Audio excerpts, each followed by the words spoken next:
Bismillahirrahmanirrahim. Welcome back. This is me, Muhammad Asif Zib, and I am working as a lecturer at Institute of Paramedical Sciences, Hyder Medical University. Dear viewers and dear students, today we are going to discuss another important topic of hematology, and that topic is sickle cell disease or sickle cell anemia. Sickle cell disease या sickle cell anaemia ये एक red blood sales disorder है जिसमें RBC की shape sickle की तरह हो जाती है। इसलिए इस डिजीज़ को हम कहते हैं सिकल सेल डिजीज़ या सिकल सेल डिसऑर्डर या sickle cell anaemia. Sickle cell disease और सिकल सेल अनीमिया में क्या फ़र्क है? अगर एक पेशेंट है उसको सिकल सेल एबनॉर्मेलिटी है लेकिन उसकी जो हेमोग्लोबिन वैल्यू है वो नॉर्मल है, तो इसको हम कहते हैं कि इस पेशेंट में डिजीज़ है लेकिन अनीमिया नहीं है, इसलिए हम कहते हैं कि ये पेशेंट सिकल सेल डिजीज़ का पेशेंट है। लेकिन अगर उसका हेमोग्लोबिन लेवल डिक्रीज़ हो जाए तो फिर हम कहते हैं कि इस पेशेंट को सिकल सेल अनीमिया है। सिकल सेल एनीमिया के दो किस्म हैं, एक है sickle cell anaemia and sickle cell trait. Sickle cell anaemia जब उसकी हेमोग्लोबिन कंसंट्रेशन डिक्रीज़ हो जाती है, लेकिन इसमें दो जीन्स की एबनॉर्मेलिटी होती है। सिकल सेल ट्रेट में एक जीन नॉर्मल होता है जबकि दूसरा जीन एबनॉर्मल होता है। एबनॉर्मल जीन बेसिकली उस पेशेंट में हेमोग्लोबिन में म्यूटेशन की वजह से सिकल सेल जीन बन जाता है, जिसकी वजह से वो पेशेंट, चूँकि एक जीन नॉर्मल है एक एबनॉर्मल है, इसलिए हम इसको कहते हैं sickle cell trait. Sickle cell anaemia एक इनहेरिटेड डिसऑर्डर है और इसमें हेमोग्लोबिन में एक अमीनो एसिड के डिफरेंस की वजह से सिकल सेल बन जाते हैं। सिकल सेल एनीमिया में बीटा चेन के पोजीशन नंबर 6 पे नॉर्मली जो नॉर्मल हेमोग्लोबिन है उस पे पोजीशन नंबर 6 पे ग्लूटामिक एसिड होता है, जबकि सिकल सेल एनीमिया में इसी पोजीशन पे यानी पोजीशन नंबर 6 पे ग्लूटामिक एसिड की जगह वेलिन आ जाता है। तो इसलिए हेमोग्लोबिन का स्ट्रक्चर चेंज हो जाता है और इस हेमोग्लोबिन को हम कहते हैं haemoglobin S. This hemoglobin is basically cause these red blood cells to become sickle cell। इसलिए इस अनीमिया को हम कहते हैं सिकल सेल अनीमिया या sickle cell disease.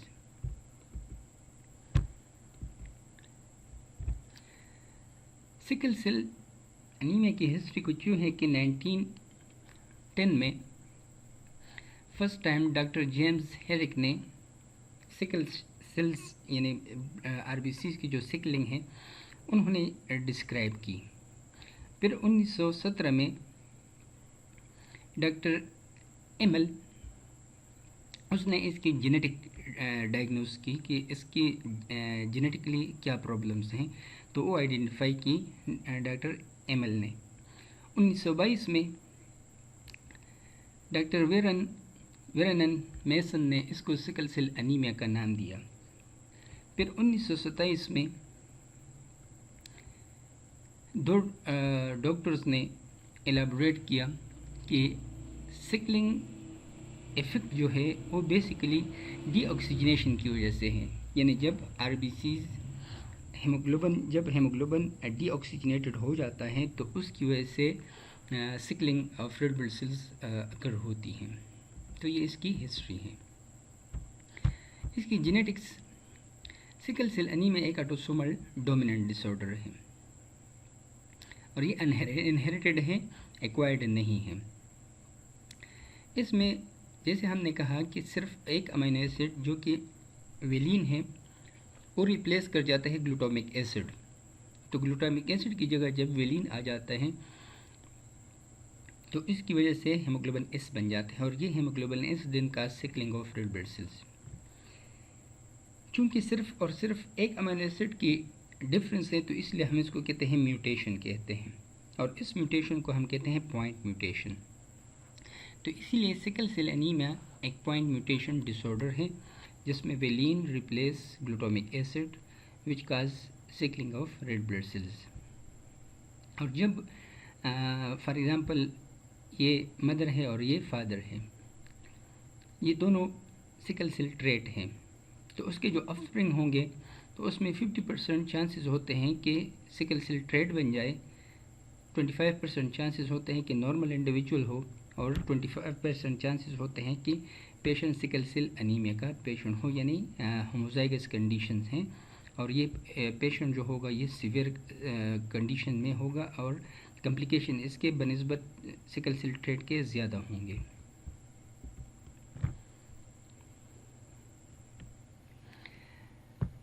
Sickle cell trait, जैसे हमने कहा कि सिकल सेल ट्रेट में एक इंडिविजुअल में एक एबनॉर्मल एलील होता है, मींस एक एबनॉर्मल जीन होता है और एक नॉर्मल जीन होता है।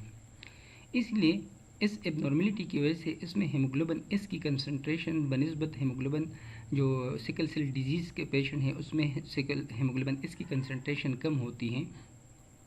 तो इसलिए इन इंडिविजुअल्स में जो कि हेमोग्लोबिन सिकल सेल ट्रेट होते हैं इसमें 60% हेमोग्लोबिन ए होती हैं, जबकि 40% इसमें हेमोग्लोबिन एस की कंसंट्रेशन होती है और हेमोग्लोबिन एफ जो है वो कम है। ये पेशेंट जो कि सिकल सेल ट्रेट के होते हैं मोस्टली एसिम्प्टोमेटिक होते हैं। एसिम्प्टोमेटिक का मतलब कि इसमें कोई सिकलिंग जो कॉम्प्लिकेशंस होते हैं वो अपेयर नहीं होते। हाँ, कॉम्प्लिकेशंस बढ़ सकती हैं अगर वो इंडिविजुअल जो कि सिकल सेल ट्रेट के इंडिविजुअल्स होते हैं वो एक्सरसाइज हेवीली एक्सरसाइज करें, जैसे एथलीट्स वगैरह हो गए, या कोई डिहाइड्रेशन कंडीशन आ गई तो फिर sign and symptoms of anaemia show होंगे, या अगर हाई अल्टीट्यूड्स पे हैं फॉर एग्जांपल सवात, दीर, इसी तरह जो कि हाई अल्टीट्यूड के एरियाज़ हैं तो चूँकि वहाँ पर ऑक्सीजन की कंसंट्रेशन कम होती है इसलिए डिहाइड्रेशन जो डीऑक्सीजनेशन है वो ज़्यादा अकर होती है, इसलिए सिकलिंग ज़्यादा बनेंगे इसमें। और ये इंडिविजुअल सिर्फ और सिर्फ फिर कैरियर होते हैं, मींस ये डिजीज़ को ट्रांसमिट करते हैं।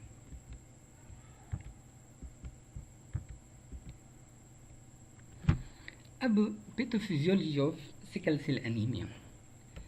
तो pathophysiology of sickle cell anaemia ये है कि हेमोग्लोबिन इस नॉर्मली इसकी जो हेमोग्लोबिन ऑक्सीजन की एफिनिटी है हेमोग्लोबिन इसकी वो बहुत कम है, तो इसलिए ये जल्दी ऑक्सीजन को डिलीवर करते हैं टिश्यूज़ में।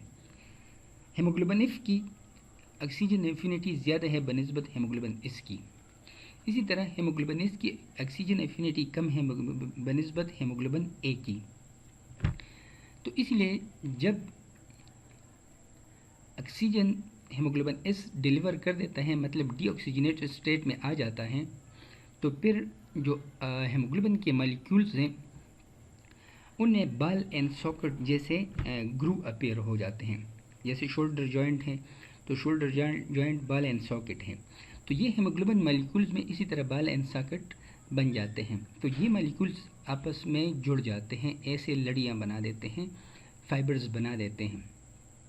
ये फाइबर्स लॉन्गिट्यूडनल होते हैं, इसलिए ये फाइबर्स फिर इन आरबीसी जो कि हम कहते हैं कि आरबीसी एक बाइकनकेव डिस्क लाइक शेप है, लेकिन जब ये फाइबर्स ज़्यादा बन जाते हैं, फॉर एग्जाम्पल जैसे 14 के करीब बन जाते हैं, तो इनमें ट्विस्टिंग शुरू हो जाती है।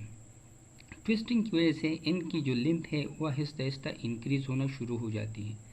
तो चूँकि आरबीसी की जो मेम्ब्रेन है वो बड़ी डिफॉर्मेबल है, तो ये आरबीसी की जो मेम्ब्रेन है और चूँकि हेमोग्लोबिन ये लॉन्गिट्यूडनली लेंथ में इंक्रीज होते हैं, इसीलिए ये इन आरबीसी के शेप को चेंज कर देती हैं और इससे बना देती हैं सिकल सेल्स बन जाते हैं।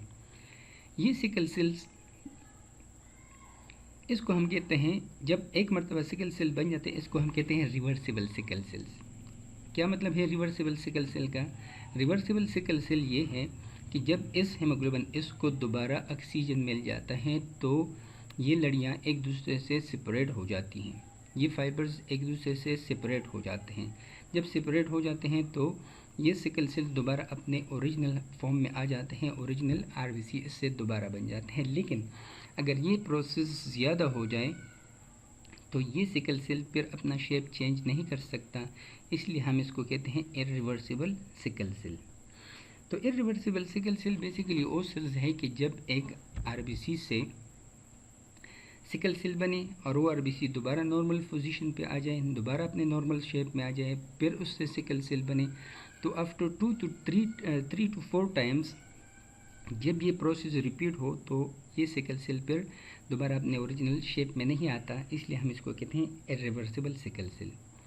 ये इरिवर्सिबल सिकल सेल्स फिर ये वेसल्स में जाके ट्रैप हो जाते हैं, तो उन वेसल्स को फिर ब्लॉक कर देते हैं। तो इसीलिए ऑक्सीजन की डिफिशिएंसी आ जाती हैं जहाँ जहाँ पर ये ट्रैपिंग हो जाती हैं। तो इसलिए complication depend upon haemoglobin S की कंसंट्रेशन पे डिपेंड करती हैं। इसके अलावा जो डीऑक्सीजनेशन है, फॉर एग्ज़ाम्पल अगर हीमोग्लोबिन एस की कंसंट्रेशन ज़्यादा है तो सिकल सेल ज़्यादा बनेंगे, या अगर पीएच लो है, एसिडोसिस हो गई, पीएच लो है तो डीऑक्सीजनेशन ज़्यादा होगी, हीमोग्लोबिन जल्दी ऑक्सीजन को डिलीवर करेगा। इसी तरह अगर टेम्परेचर हाई है, जैसे सीवियर एक्सरसाइज में टेम्परेचर हाई हो जाता है, या कोई फीवर है उसको टेम्परेचर हाई हुआ तो हीमोग्लोबिन एस जो है वो ऑक्सीजन को जल्दी डिलीवर कर देता है। जब ऑक्सीजन जल्दी डिलीवर होगा, ज़्यादा से ज़्यादा हीमोग्लोबिन डीऑक्सीजनेटेड स्टेट में आएंगे। जब डीऑक्सीजनेटेड स्टेट में आएंगे सिकल सेल्स ज़्यादा बनेंगे। इसी तरह अगर 2-3 DPG की कंसंट्रेशन ज़्यादा है तो 2-3 DPG बेसिकली ऑक्सीजन को रिमूव करता है। नॉर्मली भी अगर 2-3 DPG जो कि एक नॉर्मल इंडिविजुअल है उसमें ज़्यादा है तो इट मीन्स कि वो ऑक्सीजन जल्दी डिलीवर करेगा, लेकिन नॉर्मल इंडिविजुअल में सिकल सेल्स नहीं बनते क्योंकि उसमें हीमोग्लोबिन एस नहीं होता। तो ये कुछ फैक्टर्स फेवर करते हैं डीऑक्सीजनेटेड स्टेट को, जिसकी वजह से सिकलिंग ज़्यादा बनेगी। सिकल सेल एनीमिया को डायग्नोज करने के लिए एक स्क्रीनिंग टेस्ट है जिसको हम कहते हैं सिकलिंग टेस्ट। इसको सिकलिंग टेस्ट भी कहते हैं और इसको सोडियम मेटाबाइसल्फेट टेस्ट भी कहा जाता है, क्योंकि इसमें सोडियम मेटाबाइसल्फेट रिएजेंट यूज़ होता है। तो सिकलिंग टेस्ट के लिए ये है कि एक वेनस ब्लड सैंपल हमें चाहिए EDTA में, या फिंगर टिप्स से भी ब्लड लिया जा सकता है। इस ब्लड को फिर हम मिक्स करते हैं एक स्लाइड पे एक रिड्यूसिंग एजेंट जैसे सोडियम मेटाबाइसल्फेट। सोडियम मेटाबाइसल्फेट एक रिड्यूसिंग सब्सटेंस है, मतलब ये ऑक्सीजन को रिमूव करता है। जब हीमोग्लोबिन से ऑक्सीजन रिमूव होगा और उसमें अगर हीमोग्लोबिन एस मौजूद है तो ये ऑक्सीजन डिलीवर करेगा। जब हीमोग्लोबिन एस ऑक्सीजन डिलीवर करेगा तो इससे सिकलिंग बनेगी। तो हम क्या करते हैं कि एक स्लाइड लेते हैं, सोडियम मेटाबाइसल्फेट को रेड ब्लड सेल्स के साथ मिक्स करते हैं, उसको स्लाइड पे डाल लेते हैं और स्लाइड को चारों तरफ से कवर कर देते हैं मोमबत्ती से या मोम से, ताकि ऑक्सीजन एंटर ना हो। तो सोडियम मेटाबाइसल्फेट सारे का सारा ऑक्सीजन कंज्यूम कर देता है। तो उसको फिर हम इंक्यूबेट करते हैं 30 मिनट्स के लिए। आफ्टर 30 मिनट्स या 20 मिनट्स हम स्लाइड को चेक करते हैं। अगर इसमें सिकल सेल बने तो इट मीन्स कि ये पेशेंट हीमोग्लोबिन एस का है और सिकलिंग टेस्ट पॉजिटिव है। एक और टेस्ट भी है, इसको हम कहते हैं हीमोग्लोबिन इलेक्ट्रोफोरेसिस टेस्ट, और ये डायग्नोस्टिक टेस्ट है सिकल सेल डिजीज़ को डायग्नोज करने के लिए। स्क्रीनिंग टेस्ट जस्ट हमें ये बताती है कि मौजूद है या नहीं है, लेकिन जब इलेक्ट्रोडायग्नोस्टिक टेस्ट की हम बात करें तो वो टेस्ट बेसिकली उस डिजीज़ की डायग्नोसिस के लिए इस्तेमाल होता है। या अगर सिंगल टेस्ट हम करें HB electrophoresis sickle cell anaemia के लिए तो इससे हम सिकल सेल एनीमिया को डायग्नोज कर सकते हैं हीमोग्लोबिन इलेक्ट्रोफोरेसिस से।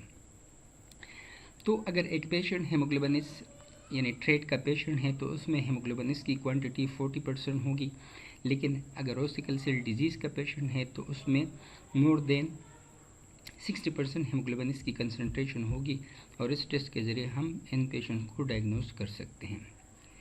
Sign and symptoms of sickle cell anaemia depend करता है कंडीशंस पे पेशेंट्स की, और उसमें हीमोग्लोबिन एस की कंसंट्रेशन पे और उसमें हीमोग्लोबिन ए की कंसंट्रेशन पे। तो अगर एक पेशेंट है उसको इन्फेक्शन है या डिहाइड्रेशन है या उसमें एसिडोसिस हुई है, तो this factor basically trigger red blood cells to become sickle. तो साइन एंड सिम्टम्स डिपेंड करता है कि पेशेंट हीमोग्लोबिन जो सिकल सेल ट्रेट का पेशेंट है या सिकल सेल डिजीज़ का पेशेंट है। तो ये कुछ कॉम्प्लिकेशंस हैं जो कि मोस्ट कॉमन कॉम्प्लिकेशन है। For example vaso occlusion crisis इन पेशेंट्स में होता है, aplastic crisis, splenic sequestration crisis and haemolytic crisis. तो ये 4 साइन एंड सिम्टम्स हैं। तो वेजो ओक्लूशन क्राइसिस ये नॉर्मल वेसल है जिसमें आरबीसीज मूव कर रहे हैं, लेकिन अगर ये आरबीसी सिकल सेल इनसे बन जाएं तो ये इन वेसल्स को ब्लॉक कर देते हैं। जब वेसल्स ब्लॉक होंगे तो फर्दर जो आगे वेसल्स है उनमें ऑक्सीजन की डिफिशिएंसी होगी, इसलिए एक इस्कीमिया डेवलप हो जाता है। चूँकि ऑक्सीजन की डिफिशिएंसी आ गई and oxygen deficiency basically lead to necrosis, और निक्रोसिस जो है वो एक पैथोलॉजिकल डिसऑर्डर है, इसलिए इन पेशेंट्स में जो जहाँ जहाँ पर ब्लॉकेज होगी वहाँ पर पेन होगा। तो इसको हम कहते हैं वेसो ऑक्लूशन क्राइसिस, यानी ओ क्राइसिस जिसमें ब्लड वेसल्स ब्लॉक हो जाएं, तो इसको हम कहते हैं vaso occlusion crisis. Splenic sequestration crisis, splenic sequestration crisis का मतलब ये है कि चूँकि सिकल सेल्स हैं और सिकल सेल स्प्लीन में भी बन जाते हैं, तो ये वहाँ पर मौजूद जो वेसल्स हैं उनको ब्लॉक कर देते हैं। जब वहाँ पर ब्लॉकेज होगी स्प्लीन में और वहाँ पर ये रेड ब्लड सेल्स ट्रैप होंगे, तो मैक्रोफेज आ जाते हैं और इन सिकल सेल्स को इनगल्फ करना शुरू कर देते हैं, जिसकी वजह से सिकल सेल्स की हेमोलिसिस होती है। जब सिकल सेल की हेमोलिसिस होती है मैक्रोफेज वहाँ पर बढ़ेंगे, मैक्रोफेज जब बढ़ेंगे तो स्प्लीन का साइज़ भी उसी के साथ साथ बढ़ जाता है और स्प्लीनोमेगाली हो जाती है। चूँकि ब्लड वेसल्स ब्लॉक हो गए और वहाँ पर भी इस्कीमिया डेवलप होगा, वहाँ पर भी निक्रोसिस होगी, तो इसलिए एक स्टेज आ जाता है कि स्प्लीन का साइज़ आहिस्ता आहिस्ता कम होना शुरू हो जाता है इस्कीमिया की वजह से, और एक स्टेज आ जाता है कि स्प्लीन बहुत रिमूव हो जाते हैं, मतलब ख़त्म हो जाता है, डिज़ोल्व हो जाते हैं। तो इस कंडीशन को हम कहते हैं अटोस्प्लीनोक्टमी। तो अटोस्प्लीनोक्टमी सिर्फ सिकल सेल एनीमिया में होता है, बाकी जो डिजीज़ हैं उनमें अटोस्प्लीनोक्टमी नहीं होती। एप्लास्टिक क्राइसिस, इससे पहले हमने एक डिजीज़ पढ़ा जिसको हमने कहा कि aplastic anaemia.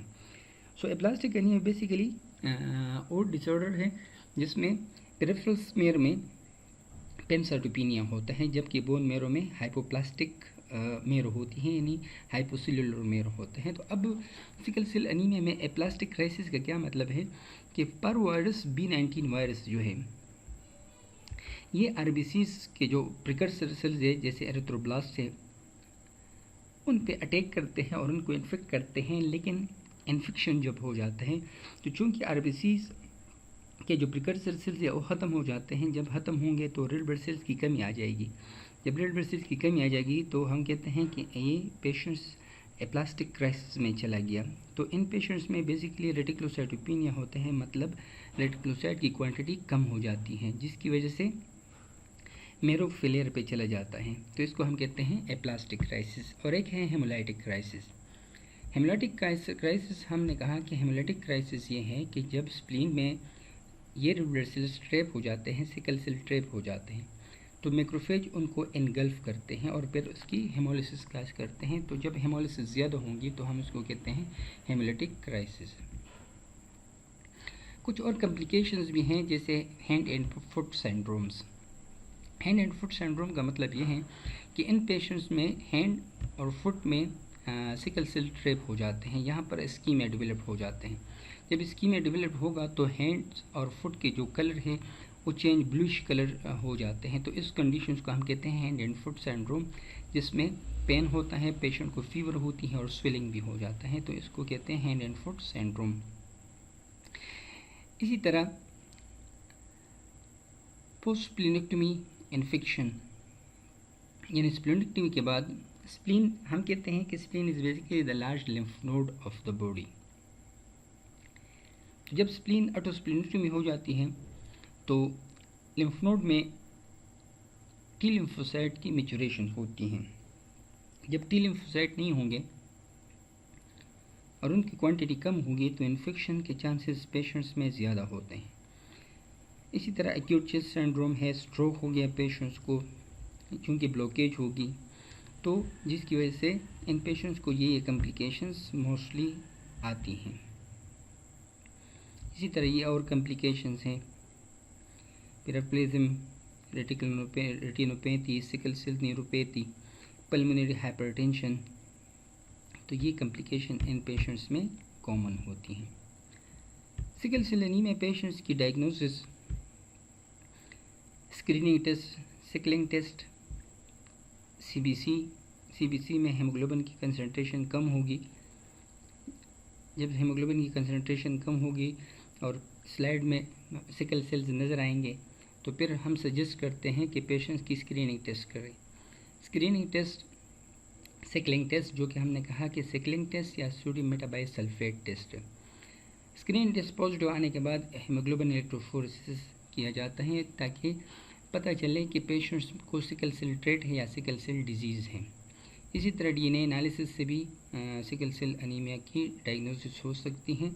Screening test for newborn's, ये वही टेस्ट हैं सिकलिंग टेस्ट।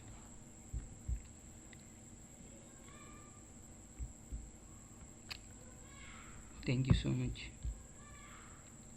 कोई भी क्वेश्चन हो, कोई भी सवाल हो तो प्लीज़ कमेंट में आप कर सकते हैं।